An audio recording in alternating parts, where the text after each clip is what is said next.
Bonjour à tous, ravi de vous retrouver aujourd'hui dans cette vidéo dans laquelle on va parler des deux principales voies pour intégrer une grande école de commerce, à savoir les meilleures écoles de commerce en France, les écoles du top 10. C'est pour ça qu'on va pas trop parler des post-bac puisque globalement à part l'IESEG, il n'y a pas d'école de commerce post-bac dans le top 10. Et quand on parle d'intégrer une école de commerce, on parle d'intégrer le programme Grande École, le programme phare, le programme le plus reconnu auprès des entreprises. Alors cette vidéo, à qui elle s'adresse? Alors elle peut aussi bien s'adresser aux étudiants qui sont actuellement en terminale et qui s'orientent dans le post-bac et qui savent à long terme qu'ils veulent intégrer une école de commerce qu'aux personnes qui sont en réorientation. Alors pour intégrer une école de commerce, tu as donc deux voies. La première qui est la voie de la prépa classique, c'est une formation généraliste après le bac dans laquelle tu vas rejoindre une classe de 30 élèves pour te préparer pendant 2 voire 3 ans au concours des grandes écoles de commerce. Deuxième parcours possible, c'est la voie de l'admission sur titre ou l'admission parallèle et en fait il s'agit d'intégrer une école de commerce après un bac plus 2, que ce soit parce que tu as fait un DUT, un IUT, un BTS ou après une licence à l'université, donc à bac plus 3, et tu peux même intégrer à bac plus 4 après un bachelor. En fait, le concours AST, le concours admission sur titre, admission parallèle, c'est la voie d'admission que tu fais quand tu n'as pas fait une prépa classique. Si tu présentes les concours à bac plus 2, donc après un DUT, un BTS ou un IUT, tu vas pouvoir présenter les écoles jusqu'au top 5. Si ensuite tu souhaites intégrer le top 5,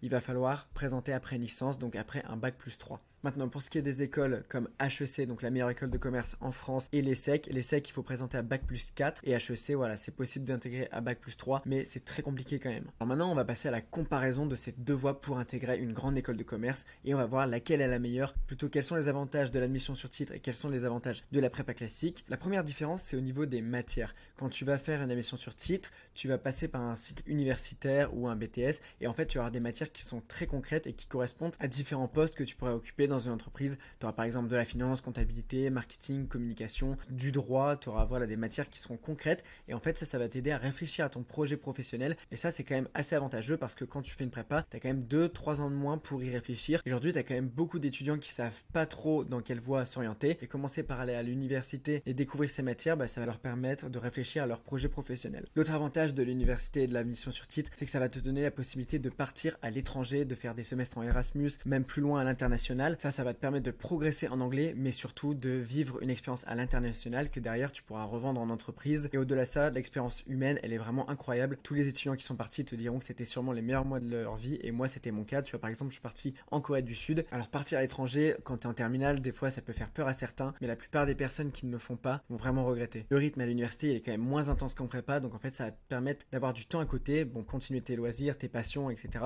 Voir tes amis évidemment, mais ça va surtout te permettre de développer des projets, et c'est ce qu'on va attendre de toi quand tu as présenté les concours. C'est tu n'es pas passé par un cycle préparatoire. Qu'est-ce que tu as fait de ton temps libre? On va estimer que tu avais plus de temps. Qu'est-ce que tu en as fait? Est-ce que tu as rejoint des associations? Est-ce que tu as monté des projets? Qu'est-ce que tu as réellement fait à l'intérieur de tout ça? Et on va attendre de toi que tu aies des choses intéressantes à raconter. Alors le revers de la médaille, c'est que tu es plus livré à toi-même. Il va falloir que tu sois autonome, que tu arrives à travailler par toi-même, alors qu'en prépa, tu vas être vraiment, tu n'auras pas le choix de travailler quoi. Dernier point intéressant quand tu as fait une admission parallèle, c'est que tu as dû faire des stages à la fin de chaque année et donc tu accumules déjà une expérience professionnelle. Là pareil, ça va t'aider à décrocher ton premier emploi, mais ça va aussi t'aider à toi savoir où tu souhaites t'orienter. Donc maintenant on va parler aux avantages de la prépa. Alors clairement le plus gros avantage de la classe préparatoire, c'est que si tu souhaites intégrer les 3 meilleures écoles de commerce en France, les écoles parisiennes, tu vas avoir plus de places réservées aux étudiants qui ont fait un cycle préparatoire qu'aux étudiants qui ont fait une admission sur titre. Donc pour intégrer HEC, ESSEC et le SCP, tu auras plus de places aux étudiants qui ont fait une prépa. Également tout à l'heure on en a rapidement parlé, mais en prépa tu es vraiment hyper encadré. Alors ça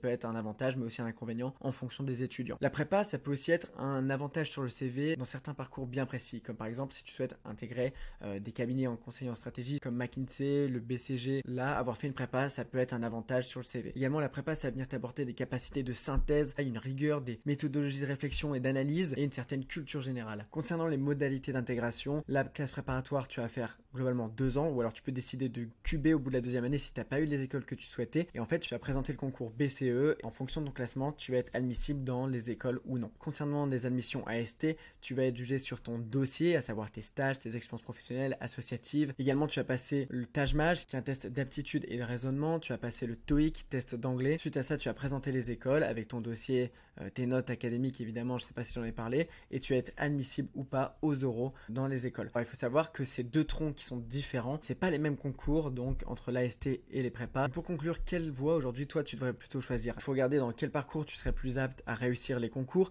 Il faut également voir celui dans lequel tu t'épanouirais le plus, celui qui correspond le plus à ton profil. C'est pas les mêmes parcours et c'est pas les mêmes méthodes de sélection, mais au final tu vas arriver au même résultat. Tu vas avoir la même formation, le programme grande école d'une école de commerce. Donc voilà, c'est vraiment un choix stratégique. En prépa, on va vraiment te juger sur tes compétences académiques pures et dures. Donc si tu étais un excellent élément au lycée, que tu as eu une mention très bien au bac, que ça correspond à tes méthodes de travail et que tu es très performant dans ce genre d'exercice, et bah 2 ans plus tard, ça va être la même méthode d'évaluation, simplement avec des épreuves plus difficiles et des candidats qui seront plus préparés. Pour ce qui est mon avis sur le sujet, je vois vraiment un intérêt de faire la classe préparatoire si tu veux et tu penses que tu as tes chances d'intégrer le top 3 des écoles de commerce. Autrement, tu auras autant de chances d'intégrer en AST qu'en prépa. Également, je te mets un article dans la description pour compléter cette vidéo et n'hésite pas à poser des questions dans les commentaires. Voilà pour cette vidéo, j'espère qu'elle t'a plu. N'hésite pas à t'abonner si tu souhaites intégrer une école de commerce et que tu optes pour la voie admission sur titre. Si on prépare justement les différents tests qui te seront demandés pour intégrer une école de commerce. Donc on se retrouve très vite pour une prochaine vidéo. À la prochaine.